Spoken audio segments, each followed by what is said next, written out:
Elias had always been drawn to the melancholic beauty of Blackwood Manor. Abandoned for decades and shrouded in local lore, the sprawling estate stood on a windswept hill overlooking the town, its darkened windows like vacant eyes staring out at the world. When he received the unexpected offer to become the manor's caretaker, a strange mix of apprehension and fascination compelled him to accept.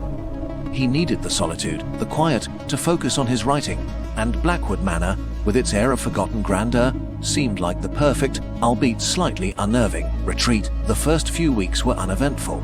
Elias spent his days exploring the dusty, echoing rooms, cataloging the remnants of a bygone era. The manor felt heavy with the weight of history, each creaking floorboard and faded portrait whispering tales of the family that had once resided within its walls. He found a particular fascination with the old library, its shelves still lined with leather-bound books, their pages filled with the elegant script of generations past. But as the days turned into weeks, Elias began to experience a subtle shift within himself. He would find himself thinking thoughts that didn't feel like his own, recalling memories that weren't his. He would catch glimpses of unfamiliar faces in the dusty mirrors, fleeting images of people he didn't recognize, yet who felt strangely familiar. The manor itself seemed to be subtly changing around him. He would swear that furniture had moved overnight, that portraits had shifted on the walls. He would hear faint whispers in the empty hallways, the rustling of unseen skirts, the echo of distant laughter. He initially dismissed these occurrences as tricks of the light or the wind playing through the old house. But the feeling of being watched, of not being alone, grew stronger with each passing day. He started to feel a strange connection to the Blackwood family, the original inhabitants of the manor. He would find himself drawn to specific rooms, feeling an inexplicable sense of sadness or longing. He began to have vivid dreams in which he was someone else, living a life he didn't recognize, yet somehow felt deeply connected to. In these dreams, he was often wearing old-fashioned clothes, moving through the very rooms of Blackwood Manor, but as a different person with different relationships and different memories. The lines between his own memories and these borrowed recollections began to blur. He would sometimes struggle to recall details of his own past, while vivid images of the Blackwood family's life would surface in his mind with startling clarity. He started to refer to rooms by names he had only read in old journals, speaking of events that had happened decades before his time. Paranoia began to creep into Elias's waking hours. He started to suspect that the manor was more than just an old house, it was somehow alive, its history seeping into his very being, eroding his sense of self. He felt like he was becoming a vessel, his own identity slowly being overwritten by the echoes of the past. One evening, Elias found himself in the library, drawn to a specific section of the shelves. His fingers brushed against a worn leather-bound diary. It felt strangely familiar, and without thinking, he pulled it out. The handwriting on the first page was elegant and flowing, and the name inscribed at the top made his blood run cold. Elias Blackwood. As he began to read, the words seemed to leap off the page, filling his mind with vivid images and emotions. The diary detailed the life of Elias Blackwood, a young man who had lived in the manor in the late 19th century. His hopes, his dreams, his loves, his losses, they all resonated within Elias with an unnerving familiarity. It was as if he were reading his own life story, yet he knew it wasn't. Or was it? The more he read, the more his own memories seemed to fade, replaced by the vivid recollections of Elias Blackwood. He started to dress differently, adopting mannerisms he had read about in the diary. He began to speak of events from the 19th century as if they had happened to him personally. One stormy night, Elias found himself standing in front of a large, ornate mirror in the master bedroom. He looked at his reflection, but the face that stared back was no longer entirely his own. There was a subtle shift in his features, a haunted look in his eyes that he had seen in the old photographs of Elias Blackwood. A chilling realization dawned upon him.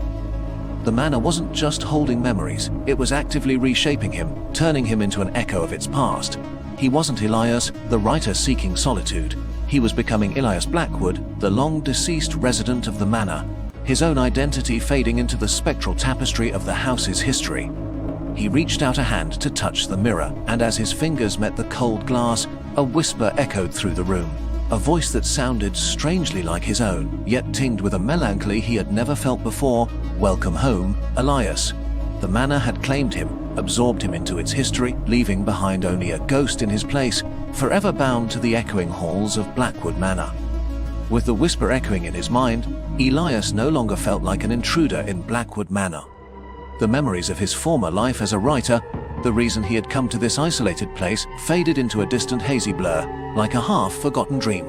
He was Elias Blackwood now, a resident of the manor once more, his consciousness intertwined with the very fabric of the old house. The emotions and experiences detailed in the diary became his own, the joys and sorrows of a life lived decades ago now, shaping his every thought and action. He began to move through the manor with a newfound familiarity, his footsteps echoing in the silent halls like those of a long, lost resident returning home. He would spend hours in the library, not reading, but simply gazing at the familiar titles, each one a silent witness to the Blackwood family's history.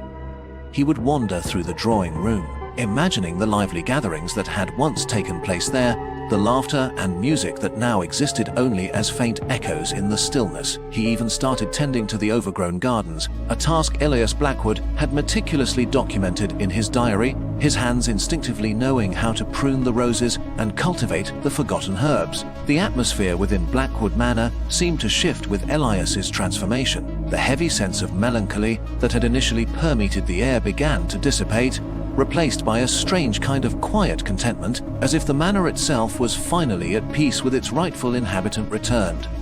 The faint whispers and rustling sounds continued, but now they felt less like ghostly intrusions and more like the gentle murmurings of a house settling into its routine, its memories sighing contentedly within its walls. The townspeople, who had always regarded Blackwood Manor with a mixture of fear and fascination, began to report seeing a light in the upper windows at night, a solitary figure moving within the darkened rooms. They whispered among themselves that the manor was no longer truly abandoned, that perhaps the spirit of one of the old Blackwood residents had finally returned to claim his ancestral home. They kept their distance, respecting the manor's solitude and the spectral presence they believed now resided within its walls. And so, Elias Blackwood, or rather, the man who had once been a writer named Elias, continued his existence within the timeless embrace of Blackwood Manor, forever bound to its history, his own identity lost in the spectral echoes of the past. The manor stood on the hill, overlooking the town, its windows no longer vacant eyes, but rather the watchful gaze of a soul forever intertwined with the very essence of the old house, a chilling testament to the power of place and the enduring grip of memory.